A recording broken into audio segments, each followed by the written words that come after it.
കർത്താവിൻ്റെ മഹത്വമുള്ള നാമം വാഴ്ത്തപ്പെടുമാറാകട്ടെ. അനുഗ്രഹീതമായ ഈ നല്ല പ്രഭാതത്തിനായിട്ട് കർത്താവിന് സ്തോത്രം ചെയ്യുന്നു. ഈ പ്രഭാത സന്ദേശം കേൾക്കുന്ന എല്ലാ പ്രിയപ്പെട്ടവർക്കും വീണ്ടും വരുന്നവനായ ക്രിസ്തുയേശുവിൻ്റെ നാമത്തിൽ എൻ്റെ പ്രഭാത വന്ദനങ്ങളെ നിമിഷം അർപ്പിക്കുകയാണ്. പ്രാർത്ഥനയോടും ദൈവാശ്രയത്തോടും കൂടി ഈ സന്ദേശത്തിലേക്ക് നിങ്ങളുടെ ശ്രദ്ധയെ തിരിക്കുന്നു. യെശയ്യാ പ്രവാചകൻ്റെ പുസ്തകം 54-ാം അധ്യായം അതിൻ്റെ 3-ാമത് വാക്യം. നീ ഇടത്തോട്ടും വലത്തോട്ടും പരക്കും, നിൻ്റെ സന്തതി ജാതികളുടെ ദേശം കൈവശമാക്കുകയും ശൂന്യ നഗരങ്ങളിൽ നിവാസികളെ പാർപ്പിക്കുകയും ചെയ്യും. ഇസ്രായേലിനോടുള്ള ദൈവത്തിൻ്റെ നിത്യമായ സ്നേഹത്തെ വെളിപ്പെടുത്തുന്ന ഒരു അധ്യായമാണ് യെശയ്യാവ് 54-ാമത്തെ അധ്യായം.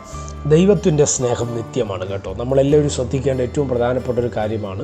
ഇവിടുത്തെ മാനുഷിക സ്നേഹങ്ങൾക്ക് പരിമിതികൾ വച്ചിരിക്കുമ്പോൾ ദൈവസ്നേഹത്തിന് ആഴമുള്ളതാണ്, അത് നിത്യമായ സ്നേഹമാണ്. അതുകൊണ്ടാണ് കർത്താവിൻ്റെ സ്നേഹത്തെക്കുറിച്ച് പഠിപ്പിക്കുമ്പോൾ പറയുന്നു, ഞാൻ നിങ്ങളെ നിത്യമായി സ്നേഹിച്ചിരിക്കുന്നു. അപ്പോൾ യേശുവിൻ്റെ സ്നേഹം, ദൈവത്തിൻ്റെ സ്നേഹം എന്ന് പറയുന്നത് നിത്യമായ സ്നേഹമാണ്. അത് വെളിപ്പെടുത്തുന്ന ഇസ്രായേലിനോടുള്ള ദൈവത്തിൻ്റെ നിത്യസ്നേഹത്തെ വെളിപ്പെടുത്തുന്ന ഒരു ഭാഗമാണ് യെശയ്യാവ് 54-ാം അധ്യായം. അതിൻ്റെ 3-ാമത്തെ വാക്യമാണ് നമ്മൾ വായിച്ചത്. നീ ഇടത്തോട്ടും വലത്തോട്ടും പരക്കും, നിൻ്റെ സന്തതി ജാതികളുടെ ദേശം കൈവശമാക്കുകയും ശൂന്യ നഗരങ്ങളിൽ നിവാസികളെ പാർപ്പിക്കുകയും ചെയ്യും. ഇസ്രായേൽ ജനത്തിൻ്റെ ചരിത്രം നമ്മൾ പരിശോധിക്കുമ്പോൾ അബ്രഹാം എന്ന ദൈവമനുഷ്യനെ നമ്മൾ ചിന്തിക്കാതെ പോകരുത്. അബ്രഹാമിനോട് ദൈവം പറഞ്ഞ വാഗ്ദത്തങ്ങളാണ് പിന്നത്തേതിൽ ഇസ്രായേൽ ജനത്തിൻ്റെ ചരിത്രത്തിലും അവരുടെ വഴികളിലെല്ലാം ദൈവത്തിൻ്റെ പ്രവൃത്തി ആ നിലവാരത്തിൽ വെളിപ്പെട്ട് വന്നത് നമ്മൾ ശ്രദ്ധിക്കപ്പെട്ടിട്ടുണ്ട്. എന്നെ ശ്രദ്ധിക്കുന്ന ദൈവമക്കളോട് ഞാൻ പറയും, ഇസ്രായേലിനോട് ദൈവം പറയുകയാണ്, നീ ഇടത്തോട്ടും വലത്തോട്ടും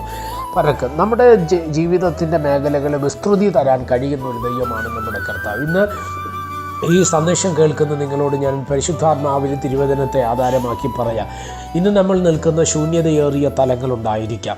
ഒരു വിശാലത ഉണ്ടാകുമോ എന്ന് ചിന്തിച്ച് പകച്ചു നിൽക്കുന്ന സാഹചര്യങ്ങൾ ജീവിതത്തിനകത്തുണ്ടായിരിക്കാം. എന്നാൽ എന്നെ ശ്രദ്ധിക്കുന്ന ദൈവമക്കളോട് ഞാൻ പറയുന്നത്, എബേസിൻ്റെ അതിരുകളെ വിശാലമാക്കിയ ഒരു ദൈവം നമ്മുടെ അതിരുകൾക്ക് വിശാലത കൽപ്പിക്കുവാൻ തക്കവണ്ണം ഇടയായിത്തീരും. കൽദയ പട്ടണമായ ഊരിൽ നിന്ന് അബ്രഹാമിനെ വിളിക്കുമ്പോൾ അബ്രഹാമിന് ഒന്നുമില്ല, ഒരു നന്മയുമില്ല, ഒരു അനുഗ്രഹവുമില്ലാത്ത അബ്രഹാമിനെ കനാൻ ദേശത്തിലേക്ക് കൊണ്ടുവന്ന് ജാതികളുടെ പട്ടണമായ കനാനെ ദൈവം അവകാശമായി കൊടുത്തില്ലേ.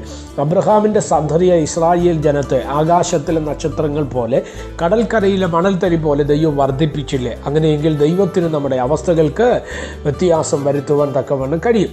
വെറും ആടുകളെ മേയിച്ചുകൊണ്ട് കാട്ടിനകത്ത് വനാന്തരങ്ങളിൽ സ്തോത്രം പാട്ടും പാടി ദൈവത്തെ ആരാധിച്ച് നടന്നൊരു മനുഷ്യനെ ഇസ്രായേലിൻ്റെ രാജപദവിയിലേക്ക് കൊണ്ടുവന്ന് അവനെ അവൻ്റെ തലമുറകളെയും തലമുറകൾ ഉള്ള കാലത്തോളം ഇസ്രായേൽ ഉള്ള കാലത്തോളം അനുഗ്രഹിക്കാമെന്ന് വാഗ്ദത്തം പറഞ്ഞൊരു ദൈവമുണ്ട്. അവനാണ് നമ്മുടെ ദൈവം. Praise the Lord. ഇന്ന് പ്രഭാതത്തിൽ ഈ സന്ദേശം കേൾക്കുന്ന നിങ്ങളോട് ഞാൻ ആത്മാവിൽ കൈമാറുകയാണ്, അബ്രഹാമിൻ്റെ ദൈവമാണ് നമ്മുടെ ദൈവം. ദാവീദിൻ്റെ ദൈവമാണ് നമ്മുടെ ദൈവം. നമ്മുടെ ജീവിതത്തിനകത്ത് വിശാലത, ഇടത്തോട്ടും വലത്തോട്ടും പരക്ക്. ഇന്ന് നീ ആയിരിക്കുന്ന മേഖലകൾക്കകത്ത് വിശാലത നൽകുവാൻ ദൈവത്തിൻ്റെ ആത്മാവ് ശക്തനാണ്. അടുത്ത് പറയുന്ന വാചകം നിങ്ങൾ ശ്രദ്ധിക്കുക. സ്തോത്രമല്ലേ ലൂയ. നീ പ്രൈസ് നിൻ്റെ സന്തതി ദേശങ്ങളെ അവകാശമാക്കും. അടുത്ത ശൂന്യ നഗരങ്ങളിൽ നിവാസികളെ പാർപ്പിക്കും. ഇന്ന് പ്രഭാതത്തിലൊരു ചിന്ത നിങ്ങളുമായിട്ട് പങ്കുവയ്ക്കുകയാണ്. ഇന്ന് നിൻ്റെ വീട് ശൂന്യമായിരിക്കുക, നിൻ്റെ സാമ്പത്തിക മേഖലകൾ ശൂന്യമായിരിക്കുക, നിൻ്റെ കലവറകൾ ശൂന്യമായിരിക്കുക. ശൂന്യതയെ നിറയ്ക്കാൻ കഴിയുന്ന ഒരു ദൈവമുണ്ട്. ആ ദൈവം ഇന്ന് പ്രഭാതത്തിൽ നിങ്ങൾക്ക് വേണ്ടി വെളിപ്പെട്ട് വരാൻ പോകുകയാണ്. പ്രാർത്ഥിക്കാം. പരിശുദ്ധനായ ദൈവമേ, സ്വർഗീയ പിതാവേ, ഈ സന്ദേശത്തിനാണ് സ്തോത്രം ചെയ്യുന്നു. ഞങ്ങളുടെ ശൂന്യതകളെ മാറ്റാൻ കഴിയുന്ന ദൈവത്തിൻ്റെ കരങ്ങളിലേക്ക് ഏൽപ്പിക്കും. ഞങ്ങളുടെ ജീവിതത്തിനകത്ത് വിശാലതകളെ കൽപ്പിപ്പാൻ കഴിയുന്ന ദൈവത്തിൻ്റെ കരങ്ങളിലേക്ക് ഏൽപ്പിച്ച് പ്രാർത്ഥിക്കുന്നു. സ്വർഗം അങ്ങനെ ചെയ്താട്ട് മഹത്വം അങ്ങേക്ക്.